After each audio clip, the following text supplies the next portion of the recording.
Okay तो वो video थोड़ा सा डिस्टर्ब हो गया था। एनीवे हम ये न्यूमेरिकल डिस्कस कर रहे हैं जिसमें कुछ 2 एम्पियर लूप्स यहाँ पे दिखाई दिए हैं। एक में current rather conductor is passing through the loop और एक में conductor is not passing through the loop.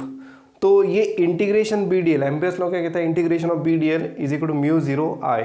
अब यहाँ पे ऐसा है कि ये जो इंटीग्रेशन है ये क्लोज लूप इंटीग्रेशन है, साइक्लिक इंटीग्रेशन कभी कभी इसको बोल देते हैं, और इसकी डायरेक्शन रहती है। तो यहाँ पे ये जो एरो है that is showing the direction of this integration. फिर हमने एक लॉ देखा था कर्ल पाम जो वाला, ये जो एक लॉ था वो हमने देखा था, curl palm right hand rule. तो उस हिसाब से this curl finger should be in the direction of integration, जिस डायरेक्शन में आप इंटीग्रेशन कैरी कर रहे हो। तो ये थंब जो है, ये वाला थंब, सो थंब के डायरेक्शन में अगर करंट है तो वो हम पॉजिटिव लेंगे करंट को, और अगर करंट उसके अपोजिट डायरेक्शन में है तो हम उसे निगेटिव लेंगे। ये हमने देख लिया था। तो यहाँ पे जो होने वाला है कि बेसिकली यहाँ पे आप देख सकते हो कि मेरा थंब जो है वो आउटसाइड आ रहा है और करंट जो है वो इनसाइड आ रहा है। So in this case this will be minus mu zero I, this will be minus mu zero I, क्योंकि ये opposite to the direction of thumb है। ठीक है, नेक्स्ट हम बात कर लेते हैं इसकी। तो यहाँ पे तो आंसर जीरो आ जाएगा। क्यों जीरो आ जाएगा? Because amperes loop is not enclosing any current, amperes loop is not enclosing any current. तो यहाँ पे इसलिए इसका जो आंसर है वो ज़ीरो आ जाएगा। ये इसका प्रॉब्लम रहेगा। अब नेक्स्ट इज, हाँ, तो इसका जो आंसर है finally it is A option, it is option A. ये निगेटिव क्यों आया ये अच्छी तरह से समझ लेना, देख लेना, ये बहुत ज़रूरी है। ओके, बढ़ते हैं आगे नेक्स्ट टॉपिक के ऊपर। नेक्स्ट जो एमसीक्यू है, proton enters a perpendicular uniform magnetic field B at origin along the positive x-axis with a velocity v as shown in figure. Then it will follow the following path. तो following path में जो options दिए हैं, मैं पहले diagram आपको बता दूं। हाँ जी, तो ये कुछ ऐसा दिखाया उन्होंने। So the magnetic field is directed inside the board, वहाँ पर भी उन्होंने वही डायरेक्शन दी है। और जो चार्ज पार्टिकल आ रहा है यहाँ पे, so charge particle is coming like this, तो velocity is like this, magnetic field is inside. तो हम अगर तो फोर्स जो रहता है यहाँ पे चार्ज पार्टिकल के ऊपर, that is Q into V cross B. और ये क्रॉस प्रोडक्ट के हिसाब से अगर मैं फोर्स के डायरेक्शन डिराइव कर सकता हूँ, so right hand rule, screw rule हमें यहाँ पे यूज़ करना पड़ेगा। So right hand screw rule के हिसाब से मैं मेरी जो फिंगर्स है वो मैं टर्न करूँगा from V to B. So V to B अगर मैं टर्न करता हूँ तो जो फोर्स यहाँ पे आएगा वो अपवर्ड रहेगा, यानी चार्ज पार्टिकल जो है वो थोड़ा ऐसे ऊपर जाएगा, थोड़ा यानी वो वहीं पे घूमता रहेगा। It will start performing circular motion. तो गिवन ऑप्शंस में कहीं पर भी ऐसा नहीं दिया, बेसिकली ये इसे अपवर्ड जा रहा है। So it is moving towards positive Y axis, it is moving towards positive Y axis. और पॉजिटिव वाई एक्सिस का ऐसा कोई भी ऑप्शन वहाँ पे नहीं दिखाई दे रहा है। It will continue to move along positive x axis, नहीं, ये ऑप्शन गलत है। दूसरा ऑप्शन यहाँ पे दिया, it will move along the curve path bending toward the positive x axis, नहीं। It will move along the curve bending towards negative y axis, नहीं, क्योंकि नेगेटिव वाई एक्सिस के ऊपर कब आएगा, वो ऐसे घूम के वापस यहाँ पे नेगेटिव वाई एक्सिस पे आएगा, बट ऐसे घूम के आएगा। बट पहले वो कहाँ जा रहा है, पहले वो जा रहा है पॉजिटिव वाई एक्सिस के ऊपर। तो ऐसा it will move along sinusoidal path along the positive axis, बिल्कुल नहीं। तो ऐसा कोई भी ऑप्शन यहाँ पे मैच नहीं कर रहा है फॉर द गिवन कंडीशन, इसलिए यहाँ पे हम बोल नहीं सकते कि कोई ऑप्शन यहाँ पे सूटेबल है। नेक्स्ट, तो ये क्वेश्चन का ऑप्शन गलत है, तो इसका कोई आंसर मैं नहीं कह सकता। Next is question number 4. A conducting thick copper rod of length 1 meter carries current and is located in the Earth's equator. ठीक है, इसकी मैं डायग्राम आपको बता देता हूँ कैसी रहेगी। इस क्वेश्चन को देखने से पहले आपको मैं सजेस्ट करता हूँ कि आप राइट हैंड रूल देखो, पेज नंबर 237 पे जो दिया है, to determine the direction of force, right hand rule. अब ये राइट हैंड रूल क्या कहता है ये हम बाद में देख लेते हैं, पहले क्या दिया है इस क्वेश्चन में वो देख लो। पहले क्वेश्चन में कुछ ऐसा दिया है कि मैग्नेटिक फील्ड जो है वो है साउथ टू नॉर्थ। ये पता होगा आपको, magnetic field, earth magnetic field की जो डायरेक्शन है वो है साउथ टू नॉर्थ। और एक करंट कंडक्टर है जो ऐसे रखा है, ये दिस इज द कंडक्टर, और उसमें करंट आई जो है वो इस तरह से फ्लो हो रहा है फ्रॉम वेस्ट टू ईस्ट। तो उन्होंने यहाँ पे direction as well as force की मैग्नीट्यूड पूछी है। यहाँ पे जो करंट की जो वैल्यू दी है that is 15 ampere. So current I is equal to 15 ampere. Length जो है इस कंडक्टर की that is given 1 metre and magnetic field जो यहाँ पे दिया है दैट इज 1.3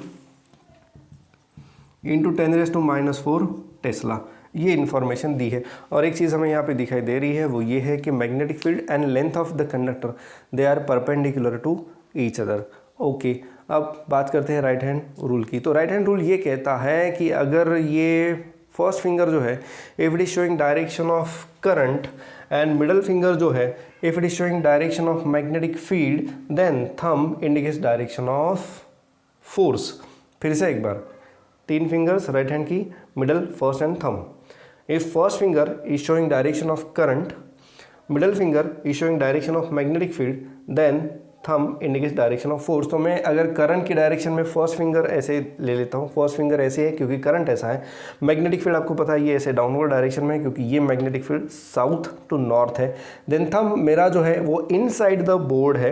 तो इनसाइड द बोर्ड यानी अगर ये साउथ नॉर्थ ईस्ट वेस्ट है तो thumb is towards the ground, यानी वो नीचे आ रहा है, ग्राउंड पे आ रहा है वो ऑब्जेक्ट। तो वो जो कंडक्टर है it is facing force towards the earth, वो तो ग्राउंड की तरफ उसके ऊपर फोर्स रहेगा, यानी डाउनवर्ड डायरेक्शन में उसके ऊपर फोर्स रहेगा। इसको इमेजिन करके देखो साउथ नॉर्थ ईस्ट वेस्ट करके, तो आपको ये समझ में आ जाएगा। फिर भी डायरेक्शन में कहीं पे गड़बड़ आ रही है, why it is downward only, तो हम ये डिस्कस कर लेंगे।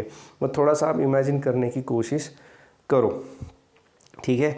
सो ये था डायरेक्शन के मामले में। Force is BI/L sin theta. Theta यहाँ पे 90 है, जैसे मैंने पहले ही कहा है कि the angle between magnetic field and conductor length is 90 degree. So B है आपका 1.3 इंटू 10⁻⁴। आपका करंट है यहाँ पे 15 एम्पियर और आपकी जो लेंथ है वो है 1 मीटर। सो अब ये जो प्रोडक्ट आ रहा है ना, ये प्रोडक्ट एग्जैक्टली 20 नहीं आ रहा है, मेरा जो प्रोडक्ट आ रहा है वो आ रहा है 19.5 इंटू 10⁻⁴ न्यूटन। ये मेरा फोर्स आ रहा है और उन्होंने सीधा सीधा बोल दिया है कि 20 न्यूटन इंटू 10⁻⁴। तो हो सकता है उन्होंने अप्रॉक्सीमेटली लिया है, but this 20 Newton is the force in downward direction। याद रखना, this 20 Newton is the force in downward direction। तो ये रही आपका value for the force. There is correction in the direction. मैं एक बार फिर से बता दूँ, एक्चुअली डायरेक्शन अगर हम देख ले तो मेरे पीछे है ईस्ट, मेरे पीछे है ईस्ट, तो ऑफकोर्स सामने वेस्ट रहेगा, और नॉर्थ ये वाली साइड में है, नॉर्थ जो है वो यस ये वाली साइड में है, ये ईस्ट है वो वेस्ट, नॉर्थ ये वाली साइड में है। तो अगर मैं देखूँ करंट, तो करंट कहाँ जा रहा है, current from west to east जा रहा है, यानी ये जो मिडल ये फर्स्ट फिंगर है that should be towards the board, क्योंकि ये डायरेक्शन ईस्ट है और नॉर्थ उधर है, तो मैग्नेटिक फील्ड मेरा इधर जा रहा है, ये मैग्नेटिक फील्ड बता रहा है। और ये फर्स्ट फिंगर जो that is showing the direction of current. In this case ये मैग्नेटिक फील्ड है और ये फिंगर जो है वो बता रही है current. So this thumb indicate direction of force, तो इस हिसाब से it should be in upward direction. तो इसका आंसर है 20 न्यूटन अपवर्ड डायरेक्शन। तो ऐसा कौन सा ऑप्शन है 20 न्यूटन अपवर्ड डायरेक्शन, वो है ऑप्शन डी। सो ये डी आंसर आ रहा है इसका। आप भी एक बार इसे कंफर्म करके देख लो, घर में ट्राई करना, आपकी ईस्ट वेस्ट कौन सी है वो ज़रा देख लो और इस हिसाब से इसे आप कंफर्म कर लो। बढ़ते हैं आगे नेक्स्ट क्वेश्चन की तरफ। तो नेक्स्ट क्वेश्चन है आपका 4th। अब 5th MCQ वो कुछ ऐसा है कि अ charge particle is in motion having initial velocity v when it enters into a region of uniform magnetic field perpendicular to v। ठीक है, यानी charge particle is moving perpendicular to magnetic field. Because of magnetic force the kinetic energy of the particle will. अब इसमें क्या है मैं बता दूं, यहाँ पे कोई भी इलेक्ट्रिक फील्ड नहीं है। इलेक्ट्रिक फील्ड क्यों चाहिए, साइक्लोट्रॉन की कंसेप्ट पढ़ो। साइक्लोट्रॉन में क्या था, इलेक्ट्रिक फील्ड की क्यों ज़रूरत पड़ी थी, इलेक्ट्रिक फील्ड की ज़रूरत पड़ी थी टू एक्सिलरेट चार्ज पार्टिकल, परंतु यहाँ पे कोई भी इलेक्ट्रिक फील्ड नहीं है, यानी चार्ज पार्टिकल एक्सिलरेट नहीं हो रहा है, यानी उसकी वेलोसिटी कांस्टेंट है। तो वो चार्ज पार्टिकल जो है वो सिर्फ वहाँ पे सर्कुलर मोशन परफॉर्म करेगा। क्यों? क्योंकि when charge particle enters into magnetic field, हमने देखा है, क्या देखा है हमने, ये देखा है कि charge particle will start performing circular motion, तो वो वहीं पे गोल गोल घूमता रहेगा, बट उसकी वेलोसिटी चेंज नहीं होगी, आई मीन स्पीड उसका चेंज नहीं होगा। वेलोसिटी की डायरेक्शन चेंज हो रही तो वेलोसिटी तो चेंज होगी, but magnitude of velocity will remain constant, यानी हम बोल सकते हैं कि speed remains constant. In that case उसकी जो काइनेटिक एनर्जी है वो चेंज नहीं होगी। और यहाँ पे क्या, because of the kinetic energy of the particle will remain unchange. पहला ऑप्शन है इसका, ऑप्शन ए। ठीक है, अब सेकंड क्वेश्चन जो है, सेकंड न्यूमेरिकल, अब एमसीक्यूज खत्म हो गए, 5 ही एमसीक्यू थे तो वो खत्म हो गए हैं। नाउ सेकंड क्वेश्चन जो है, a piece of straight wire has mass 20 gram and length 1 metre, it is to be levitated using a current of 1 ampere flowing through it and a perpendicular magnetic field in a horizontal direction, what must be the magnitude of B. Levitated यानी उसको ऐसे हवा में तैरना है straight, तो वो magnetic field की डायरेक्शन कितनी चाहिए। और मेरे ख्याल से ऐसा एक क्वेश्चन भी हमने देख लिया है ऑलरेडी, बट इसको सॉल्व कर लेते हैं।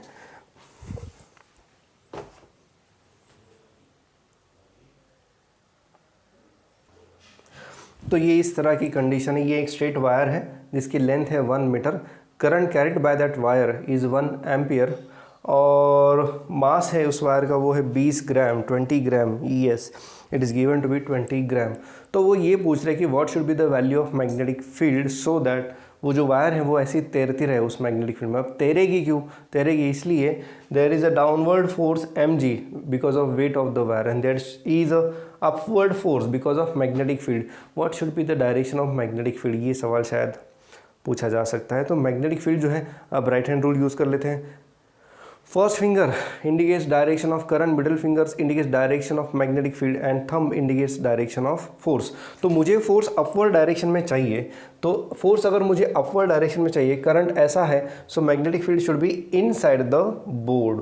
तो magnetic field should be inside the board, और इसलिए मैंने ये जो है ये क्रॉस दिखा है, that indicates that the magnetic field is directed inside the board, तभी तो फोर्स अपवर्ड डायरेक्शन में रहेगा।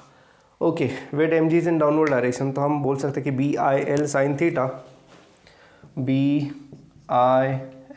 Sign theta is equal to weight mg, because BIL sine theta is nothing but magnetic force on the conductor.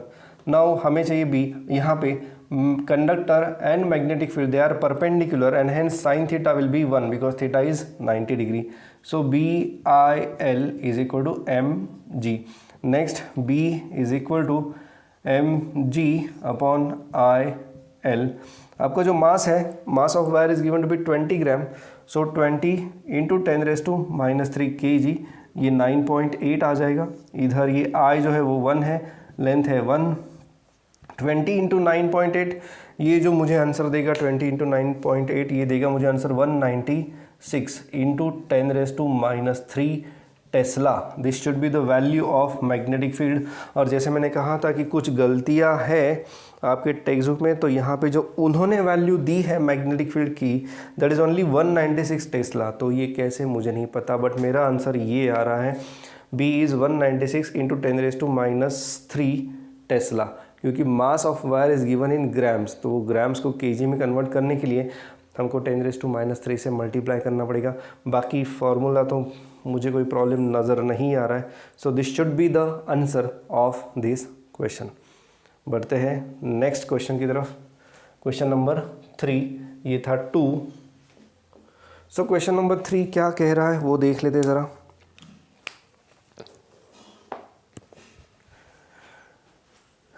Calculate the value of magnetic field at a distance of 2 cm from a very long straight wire carrying a current of 5 ampere। हमने एक Biot-Savart law की application देखी थी जिसमें हमने derive किया था magnetic field due to long straight conductor, जिसका फॉर्मूला है वो आपके टेक्स्ट बुक में दिया है, फॉर्मूला मैं आपको बता रहा हूँ। तो इसका जो फॉर्मूला है B is equal to μ0I upon 2 pi r, where r is the distance, it is not radius है, r is the distance of the point from the straight conductor। यानी ऐसा एक स्ट्रेट कंडक्टर है and current I is flowing through this conductor, and they are asking you magnetic field at this point is at a distance r from the conductor. तो ये जो magnetic field है इसका derivation हमने किया था, ये डेरिवेशन के लिए हमने बायोट-सावर्ट लॉ को यूज़ कर लिया था. So using that law B is equal to mu 0 I upon 2 pi r, ये एक्सप्रेशन हमने ढूंढ लिया था. मैं आपको पेज नंबर बता सकता हूँ बट एनीवे अभी उसमें मेरा टाइम जाएगा. So mu 0 I upon 2 pi r. तो given data, now what is the given data? So given information is current is 5 ampere. So I is 5 ampere, then distance is r is 2 centimeter, that is 2 into 10 raised to minus 2 meter, and mu 0 is 4 pi into 10 raised to minus 7. ये value उन्होंने यहाँ पे दी है. Okay, सो अब ये values हम यहाँ पे पुट कर लेते हैं. सो म्यू 0 की वैल्यू है 4 pi into 10 raise to minus 7. Current जो है वो है आपका 5 एम्पियर, ये 2 पाई, और ये जो डिस्टेंस है that is given to be 2 centimetre. तो ये 2 इंटू 10 रेज टू माइनस 2. हाँ जी, तो अब बताइए क्या होगा. पहले तो ये 2 हो जाएगा, ये 2 और ये 2 कैंसिल हो जाएगा, और जो आपको आंसर मिलेगा दैट इज़ 5 रहेगा ना. यस, रहना तो चाहिए. 5 into 10 raise to minus 5 tesla, ऐसा कुछ तो आंसर मिल रहा है. बट यहाँ पे जो आंसर दिया गया है that is 2.5 into 10 raise to minus 5 tesla. अब लेट मी सी, कुछ गड़बड़ है क्या मेरे कैलकुलेशन में. म्यू ज़ीरो की जगह पे 4 pi into 10 raise to minus 7 लिखा. करंट इज़ 5, और ये 2 पाई एज इट इज़, और ये जो डिस्टेंस दिया है दैट इज़ 2 सेंटीमीटर, तो ये 2 एज इट इज़. सो 2 पाई 4 पाई, यहाँ पे 2 बचेगा, 2 कैंसिल हो जाएगा. सो यार ये तो answer 5 into 10 raise to minus 5 tesla आ रहा है. बट आपके टेक्स्ट बुक में आंसर दिया है 2.5 into 10 raise to minus 5 tesla. अब ये कैसे आया, ये वही लोग बता सकते हैं कि ये आंसर उन्होंने कहाँ से निकाला है. बट मेरे हिसाब से तो कैलकुलेशन हमने देख लिए हैं, तो यहाँ पे ये आंसर मेरा ये आ रहा है 5 into 10 raise to minus 5 tesla. Because एक उसमें था पॉइंट कि अगर आप सिर्फ ऊपर का पार्ट कंसिडर कर रहे हो उस लॉन्ग वायर का और नीचे का नहीं कर रहे तो मैग्नेटिक फील्ड आधा हो जाएगा. बट यहाँ पे ऐसी कोई कंडीशन उन्होंने दी नहीं है. They are simply asking what is the magnetic field due to a straight long conductor. तो स्ट्रेट लॉन्ग कंडक्टर की वजह से जो मैग्नेटिक फील्ड है उसका ये ही एक्सप्रेशन है. बाकी मुझे कुछ ऐसा खास यहाँ पे नज़र नहीं आ रहा है. ये -5 हो जाएगा, ठीक है यार, कोई बात नहीं. तो ये आपका आंसर है 5 into 10 raise to minus 5 tesla, और उनका आंसर है 2.5 into 10 raise to minus 5 tesla. जैसे मैंने बताया था कि बहुत सारे डाउट्स यहाँ पे इस एक्सरसाइज के ऊपर आ रहे हैं कि क्या आंसर है, और थोड़ा हमारे आंसर गड़बड़ा रहे, हमारे नहीं उनके आंसर गड़बड़ा रहे. नेक्स्ट इज क्वेश्चन नंबर कितने हो गए अपने, 3. 4th कर लेते हैं. सो क्वेश्चन नंबर 4 इज़, अब देखो यार 4th क्वेश्चन कैसा दिया है उन्होंने. They are asking an electron is moving with a speed of 3 into 10 raise to minus 7. मेरी बुक में -7 है, आपकी बुक में शायद हो सकता है, but there should be correction. इतना कम स्पीड इलेक्ट्रॉन का नहीं रहता, electron moves with very high speed, तो मैंने वो +7 कर दिया है. दूसरा, ये एक और गलती इस एक्सरसाइज की, ठीक है. मैग्नेटिक फील्ड दिया है 6 into 10 raise to minus 4 tesla. What will be the radium, radium नहीं है वो रेडियस है. ये बुक में उन्होंने रेडियम कर लिया, तो रेडियम की जगह रेडियस कर लो, आप वहाँ पे करेक्शन कर लो. रेडियस ऑफ द पाथ हमें पता है, when electron moves perpendicular to the magnetic field, यानी whenever a charge particle moves perpendicular to the magnetic field it starts performing circular motion. अब यहाँ पे बात ऐसी है कि पहले तो हमें रेडियस डिराइव करने के लिए बोला है, बट आंसर में उन्होंने बिल्कुल ही रेडियस नहीं दी है, ठीक है. What will be the frequency and energy in kilo electron volt. अब देखो यार, एनर्जी के लिए कुछ करने की ज़रूरत नहीं है. एनर्जी यानी क्या, वो इलेक्ट्रॉन मूव हो रहा है. सो मूव हो रहा है यानी that electron possesses kinetic energy. तो पहले हम काइनेटिक एनर्जी आराम से ढूंढ सकते हैं. सो जो काइनेटिक एनर्जी आपकी आ रही है ना, सो उसके लिए कुछ अलग करने की ज़रूरत नहीं है. Kinetic energy E is equal to ½ mv². अब जैसे मैं देख सकता हूँ कि गिवन डाटा में उन्होंने इलेक्ट्रॉन का मास दे दिया है. सो इलेक्ट्रॉन का मास है ½ 9 इंटू 10⁻⁻31 और वी स्क्वायर यानी ये 3 इंटू 10⁻⁷ का स्क्वायर, सो ये हाफ 9 इंटू 10⁻⁻31, ये 9 इंटू 10⁻14। अब देखो यहाँ पे अच्छी तरह से कि ये जो आंसर आपको मिलेगा यहाँ पे, you will get this answer in joule. Yes, ये आंसर आपको मिलेगा जूल में। इसको आपको पहले कन्वर्ट करना पड़ेगा इलेक्ट्रॉन वोल्ट में, क्योंकि उन्होंने इलेक्ट्रॉन वोल्ट में पूछा है आंसर। तो पहले तो इसको देख लो, ये जो आंसर आएगा ना, ये देखते हैं कितना आ रहा है। ये 14 है, ये 31 है, ये 40.5 आ जाएगा, बिकॉज ये 81 आ जाएगा। तो 81 डिवाइडेड बाई 2, ये 40.5 into 10⁻⁻17 joule. Now to convert this energy into electron volt, आपको क्या करना पड़ेगा, 40.5 into 10⁻⁻17 divided by 1.6 into 10⁻⁻19 electron volt. Yes, to convert joules into electron volt आपको क्या करना है, आपको 1.6 इंटू 10⁻⁻19 से उस जूल वाली वैल्यू को डिवाइड करना पड़ेगा, तो जाके आपको आंसर किस में मिलेगा, इलेक्ट्रॉन वोल्ट में। कैलकुलेशंस करो, आंसर निकालो। सो फाइनली यहाँ पे एनर्जी के लिए हमें कुछ करने की ज़रूरत नहीं है। अब बात आती है what about frequency and radius. तो रेडियस के मामले में हमें पता है कि the charge particle starts performing circular motion because of magnetic force. और ये जो हमने देखा कि यहाँ पे force, magnetic force is Q V B sin theta, Lorentz force, and this is providing centripetal force. यहाँ पे ये जो थीटा है, as the charge particle is moving perpendicular to the magnetic field, so that's why this theta is 90 degree. So ये theta, sine theta 1 हो जाएगा, एक v यहाँ पे कैंसिल हो रहा है, so q B is m v upon r, so r is m v upon q B. यहाँ पे इलेक्ट्रॉन की मास की वैल्यू दी है, वेलोसिटी भी आपको दी है 3 into 10⁻⁷, Q charge on electron 1.6 into 10⁻⁻19 ये दिया है। मैग्नेटिक फील्ड कितना दिया है, यहाँ पे मैग्नेटिक फील्ड दिया है 6 इंटू 10⁻�4। तो सारी वैल्यूज़ यहाँ पे दी हैं। आपको एक काम करना है, क्या करना है आपको यहाँ पे इस इलेक्ट्रॉन की ऑर्बिट की ये जो सर्कुलर पाथ है उसकी रेडियस आपको डिराइव करनी है।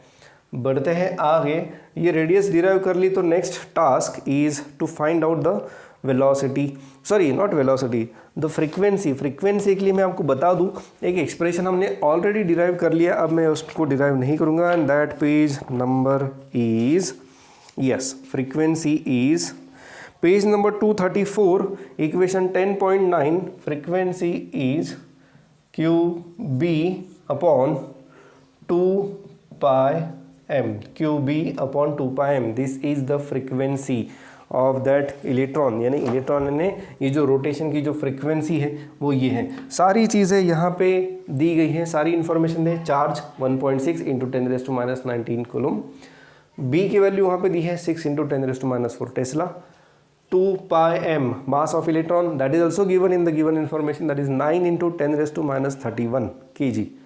तो ये वैल्यूज़ इस एक्सप्रेशन में, तो आपको ये वैल्यू कैलकुलेट करनी है और ये रेडियस भी कैलकुलेट करनी है। हालांकि उन्होंने रेडियस का आंसर दिया नहीं है, बट लेट मी नो, मुझे भेजो आंसर कितना आ रहा है, ग्रुप में डालो कि इतना आंसर आ रहा है। और फ्रीक्वेंसी लेट अस वेरीफाई कि जो उन्होंने आंसर दिया है वो बराबर दिया नहीं है कि नहीं, क्योंकि मेरी रेडियस की वैल्यू है ना थोड़ी, हाँ उन्होंने दी नहीं है, रेडियस की वैल्यू हम कंफर्म कर लेंगे। यहाँ पे फ्रीक्वेंसी की वैल्यू मैच नहीं हो रही है, तो फ्रीक्वेंसी आप कैलकुलेट करके मुझे बता दो। सो अभी के लिए बस इतना ही है, और हम बाकी एक्सरसाइज अभी नेक्स्ट सेक्शन में डिस्कस करेंगे, और एक्सरसाइज के बाद कुछ एमसीक्यूज भी बचेंगे, वो भी हम डिस्कस कर लेंगे। तो अभी के लिए बस इतना ही। ये दो आंसर्स मुझे आप बताने वाले हो, एक है आपकी रेडियस और दूसरी है फ्रीक्वेंसी। फ्रीक्वेंसी की जगह पे कई बार वो लोग पीरियड भी पूछ सकते हैं, तो पीरियड के लिए आपको क्या करना है, इसका उल्टा। बेसिकली अगर हमको याद होगा तो डेरिवेशन में हमने पहले पीरियड निकाल लिया था, पीरियड हमने निकाला 2πr/v, तो v की जगह पे, यहाँ से ये v की जगह पे QBr/m हमने पुट कर लिया था इस एक्सप्रेशन से, और फिर हमने डिराइव कर लिया था पीरियड, और पीरियड के बाद हमने ये फ्रीक्वेंसी का एक्सप्रेशन लिख लिया था। तो ये डेरिवेशन थोड़ा सा पढ़ लो ये करने से पहले, ताकि आपकी एक अच्छी रिवीजन भी हो जाए कि ये क्या क्या हम कर रहे हैं, ये आपको पता चलेगा। हालांकि एनर्जी के लिए कुछ भी करने की ज़रूरत नहीं, energy simply half mv² in this case. हाँ ठीक है, सो फिलहाल के लिए बस इतना ही, बाकी डिस्कशन हम नेक्स्ट वीडियो लेक्चर में कर लेंगे।